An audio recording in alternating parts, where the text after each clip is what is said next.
the business of hockey sticks manufacturing. For more on that sector, we're joined by a very well-known leader in the sector. Graeme Roustan is owner of Roustan Hockey Limited.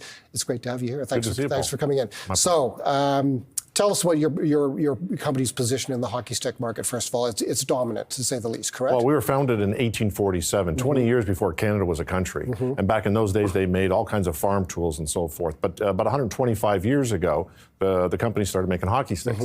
To date, we've made over 100 million hockey sticks in Canada. So we're dominant? Yeah, we're it. We're the only ones in Canada. There are none in the U.S., and there's none in North America that do what we do. What brands do you sell? There are some of them. Part of the answer we're looking at on our screen, but tell us about your portfolio of brands. So we're an OEM. I make hockey sticks for other brands that you would normally see in stores like Canadian Tire or Pro Hockey Life. But I acquired Christian Hockey and Northland Hockey from a bankruptcy in Minnesota a few years ago. So I own the brands and I make those brands in Brantford. However, what I really do is we do custom sticks for NHL teams, 3-star sticks, promotional sticks, all kinds of sticks with the branding of NHL teams all over them. We're going to get to tariffs in just a moment, but first of all, I said before we came on camera that when I watch NHL hockey, and particularly when I watch the slow motion replays, I find it unreal, the flex that these sticks have in us. Talk to us about the technology of sticks these days. Well, I used to be the chairman of Bauer back, I took it public on the TSX in 2011. And since that time, the technology of composite sticks has increased. But these sticks are made of composite materials that flex really well. However, eventually they break. These fibers eventually, at about 100 times, the stick will break. And that creates this whippiness of it, as opposed to the old style stick, which was made of wood, which would last a long time. Okay.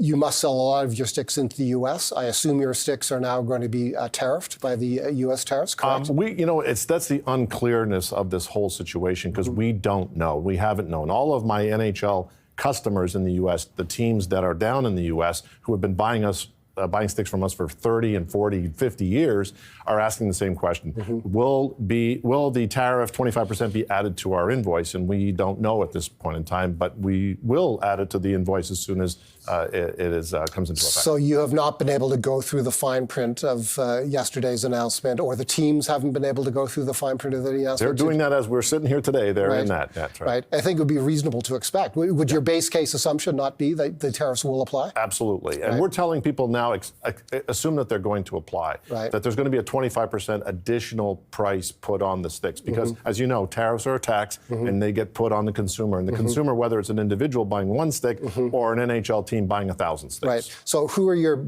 how is your U.S. customer base structured? How many of them are professional hockey teams and how many of them are individual retail customers? Well, from a dollar point of view, we're about equal. From a number point of view, we have more NHL teams than we do have retail customers. In the States, the big retailers are like the Dick's Sporting Goods and so on and so forth. But we have NHL teams. There's 24 NHL teams. So we have a lot of customers in the States. And they all understand that they're going to have to pay this additional duty, but they're going to turn around and pass it on to their clients. Yeah, you would assume that an NHL hockey team that pays millions of dollars in payroll can afford a 25% increase in hockey sticks, and quite likely, as you say, pass it on next year in the form of higher ticket prices. Is that a reasonable assumption to make? Every business is going to pass along the cost.